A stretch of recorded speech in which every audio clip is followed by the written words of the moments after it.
¿Cuál es la regla más ridícula que has tenido que seguir en el trabajo o en la escuela?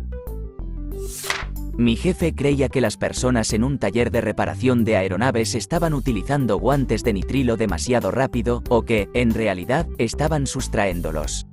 Realicé los cálculos y resultó ser que cada persona necesitaba aproximadamente 2 pares al día, posiblemente uno antes del almuerzo y otro después. Sin embargo, él no me hizo caso, siendo yo el encargado de inventarios, y decidió sacar los guantes del almacén, llevándolos a la oficina cerrada con llave de su esposa. Por lo tanto, si necesitaban guantes, tenían que dirigirse al cuarto edificio y solicitarle un único par. Pero ella estaba desquiciada, y todos temían interrumpirla diariamente, porque comenzaba a gritar, así que simplemente dejaron de usar guantes, a pesar de manipular todo tipo de productos químicos agresivos. Además, la esposa no trabajaba todos los días, por lo que a mitad de semana no había nadie presente para entregar el par de guantes asignado cada día. En ese momento, había alrededor de 40 personas en los talleres que necesitaban guantes. La decisión de mi jefe de eliminar el equipo de protección personal necesario y generar un mínimo de 40 interrupciones en el trabajo de su esposa diariamente solo demuestra lo control freak que era. Una caja de guantes costaba alrededor de $7. Por el amor de Dios, ¿por qué no lo dejaba pasar? Trabajé en esta tienda de tecnología hace aproximadamente 12 a 15 años. El propietario era un hombre extraño, de piel pálida, que parecía estar constantemente húmedo.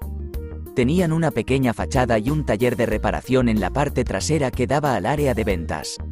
Fui contratado para gestionar y ayudar a que este negocio prosperara, además de retener las certificaciones y todo eso. Allí había otros 2 técnicos, vendedores, y la atmósfera resultaba peculiar. En la sala de tecnología había señales que parecían diseñadas para un aula de jardín de infantes, colocadas en cada muro de esa diminuta habitación, y decían, prohibido hablar. Yo me preguntaba, ¿qué clase de locura es esta? Al parecer, no se permitía la comunicación entre nosotros y solo podíamos hacer preguntas al propietario. Además, descubrí que cada vez que llegaba una llamada, él escuchaba las conversaciones telefónicas. Pregunté a los otros técnicos si esto era normal y me respondieron que sí. Suponía que nos escuchaba a través de cámaras u otros micrófonos, y venía a la sala de tecnología para entablar una pequeña conversación, pero en realidad lo hacía para hacer cumplir la política de no hablar. Me pareció absolutamente extraño. Abandoné el lugar tras el segundo día. Totalmente bizarro. Trabajé en un edificio donde existía una normativa que prohibía a las mujeres usar pantalones en el trabajo. No era la empresa para la que laboraba la que dictaba esta regla, sino los propietarios del edificio en el que trabajábamos. La mayoría de nosotras simplemente vestía lo que consideraba apropiado y acorde a nuestra profesión. Un día, los propietarios se unieron para acosar a nuestra pobre secretaria en el ascensor. Ella estaba muy afectada, sin embargo, nuestra jefa también mujer se ocupó de la situación y nunca volvimos a escuchar sobre esta absurda regla. He escuchado de diversas fuentes, escuelas católicas, programas de capacitación laboral, etc., que las mujeres solo se consideran profesionales cuando visten vestidos y faldas. Lo interpreto como otra manera de intentar controlar a las mujeres. Realmente no necesitamos esa clase de tonterías ni en la escuela ni en el trabajo. Asistí a un colegio masculino en los home counties, donde no se nos permitía llevar el cabello por debajo del cuello de la camisa. Las reglas son las reglas, está bien, pero un grupo de nosotros nos acercábamos lo más posible al límite establecido. Un día, el director, un individuo del tipo que tiene un bastón enmarcado sobre la puerta de su despacho, nos convocó a una reunión extraordinaria en la que había contratado a un peluquero, y nos anunció que debíamos cortarnos el cabello en ese mismo instante o abandonar el edificio. Decidí salir del lugar en el que me encontraba, pero, siendo un gran aficionado a la nerdología, pensé que la mejor forma de desafiar la autoridad era acudir a mi siguiente clase en otro edificio. De hecho, todavía me siento muy orgulloso de esa decisión. Todos los padres, con razón, se mostraron indignados y nunca se volvió a intentar una medida similar. Esto ocurrió en 2005. Trabajé en un lugar donde mi departamento no contaba con escritorios disponibles, por lo que me vi obligada a sentarme en la zona de otro departamento. La jefa de ese departamento, por alguna razón, no me apreciaba, así que se quejó ante los superiores alegando que yo hablaba demasiado e interrumpía las conversaciones.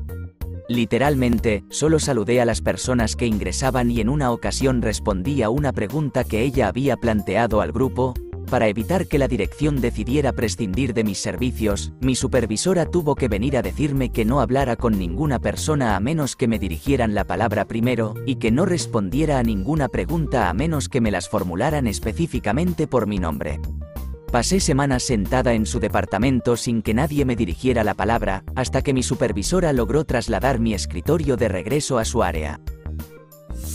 La escuela secundaria católica era una locura por muchas razones.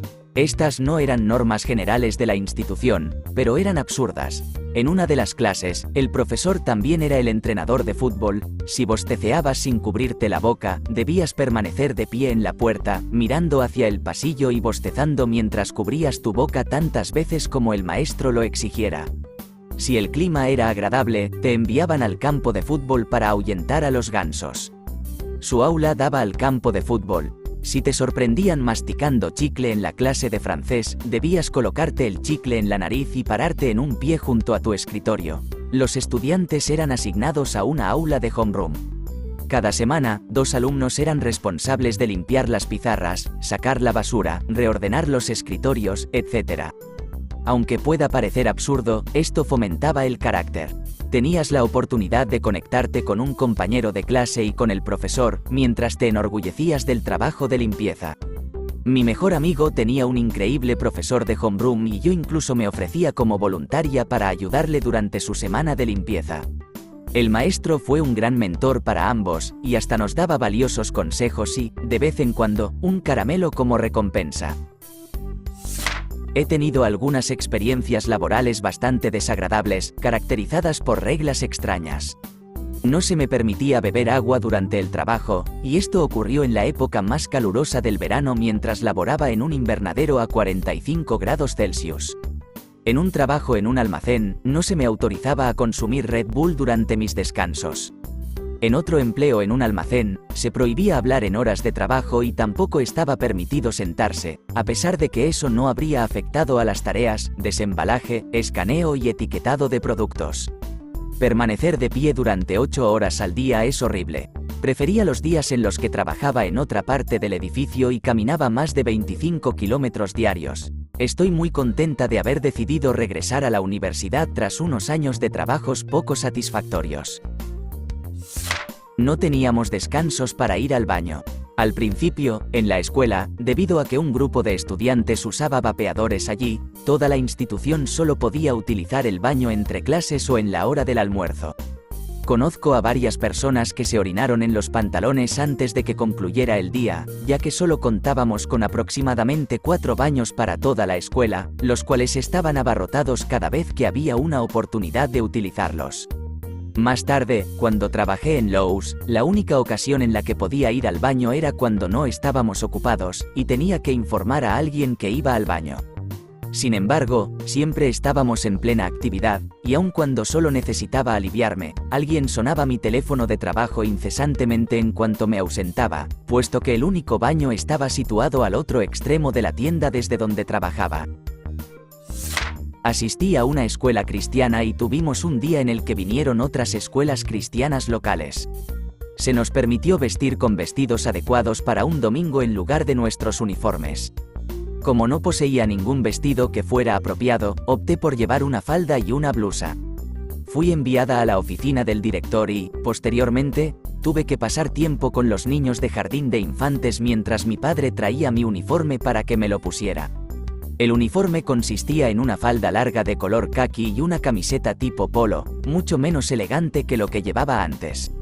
También nos estaba prohibido usar zapatillas deportivas o cualquier tipo de calzado abierto. No podíamos ir al cine, los empleados no podían usar pantalones en el mundo exterior, y yo, que provenía de escuelas públicas, tenía prohibido discutir mis experiencias con los demás niños. 4 de mis sobrinas asisten allí actualmente y han flexibilizado varias de esas normas. Resulta extraño desde el principio. Tuve un jefe que intentó imponer que no podíamos reunirnos fuera del trabajo sin invitar a todos, porque ella y su esposo eran personas tan desagradables que carecían de amigos. Su cumpleaños coincidía con la época navideña, por lo que con frecuencia convertía la fiesta de Navidad en una celebración de cumpleaños, haciéndola obligatoria. Si alguien manifestaba que no podía asistir, ella indagaba realmente sobre el motivo y se mostraba molesta. Además, le dijo a otra compañera de trabajo que o invitaba a todos a su boda o ninguno de nosotros asistiría. No estoy segura de cómo pensaba que iba a controlar eso, pero la chica terminó invitando a quien deseaba de todos modos y recibió una reprimenda. Tuve una jefa que tenía la peculiar costumbre de redondear de a 3. Permíteme explicarte. ¿Sabes cómo se redondea al 5? Por ejemplo, de 40 a 44 se redondea a 40, mientras que de 45 a 49 se redondea a 50. Ella, sin embargo, consideraba que de 40 a 42 correspondía a 40 y de 43 a 49 a 50. No, de ninguna manera, insistía, no importa qué número uses para redondear, siempre y cuando sea el mismo. Ella era la gerente de una tienda, y yo era su recién contratada asistente. Esto realmente afectaba nuestros números, como puedes imaginar. Era una madre de 2 hijos, recientemente divorciada, y lo que su jefe describía como una mujer triste, como una vaca marina, no porque ella fuese gorda o algo así, sino... Imagina un manatí deprimido flotando en un lago. Así era trabajar para ella. Intenté razonar con ella, mostrándole pruebas de que esta era la razón por la cual la corporación seguía corrigiendo sus cifras de ventas. Ella argumentó, parece que así es a corto plazo, pero con el tiempo, se equilibra. Aseguraba que siempre redondeaba de a 3 y que poseía un título universitario, mientras que yo no. Bueno, buen punto. Finalmente, fue degradada. Hubo un gerente interino durante unos meses bajo cuya supervisión trabajé, y luego me ascendió a gerente antes de irse a otra tienda. Durante la transición, la práctica del redondeo de a 3 dejó a todos boquiabiertos. Ella, obstinada, insistía en que no importaba hasta que fue degradada y despedida, echándome la culpa por hacerla ver mal porque buscaban un gerente masculino. Así que, bien, pero yo redondeo al 5 como todo el mundo. Tal vez deberías probar eso en tu próximo empleo. Como asistente de vuelo, teníamos que llevar el cabello recogido en un moño o en una coleta. La coleta no podía sobrepasar la mitad de la espalda, lo cual, como se diría, es bastante vago. En ese momento, mi coleta llegaba justo al nivel de la sujeción del sujetador, lo que consideraba como la mitad de la espalda.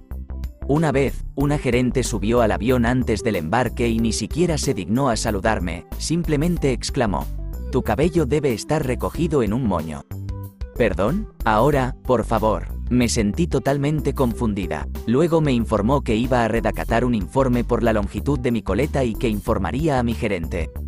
En respuesta, yo también redacté un informe sobre ella y pedí a mis compañeros de tripulación que tomaran fotografías de mi cabello, las cuales envié a mi gerente y a algunos otros superiores.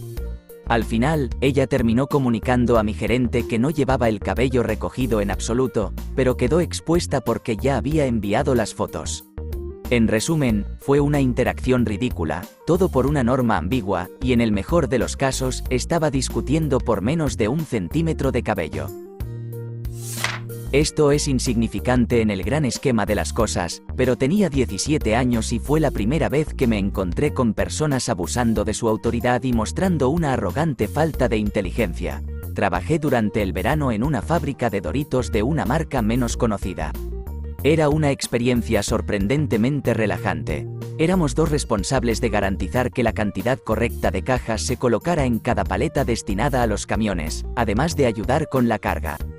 También debíamos organizar las paletas mixtas, que contenían unas pocas cajas cada una. Alineábamos las paletas en la zona de carga, realizábamos un conteo final y anotábamos en un papel la cantidad que habíamos contado. Yo afirmé que había contado, y el supervisor habitual me dijo: «No te vi contar».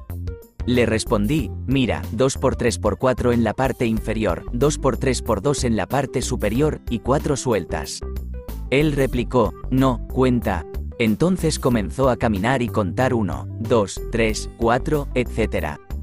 Y, por supuesto, llegó al mismo total. Sin embargo, no se me permitía utilizar la multiplicación. Tenía que realizar el recorrido. Teníamos un proyecto de $8 millones que, debido a decisiones de la dirección, estábamos un año atrasados y $12 millones por encima del presupuesto. La administración determinó que el personal estaba siendo ineficiente, por lo que cada mañana teníamos una reunión de 3 horas, dirigida por el gerente, para planificar nuestro trabajo diario. Al final del día, realizábamos una reunión de 1 hora para resumir nuestros logros cotidianos.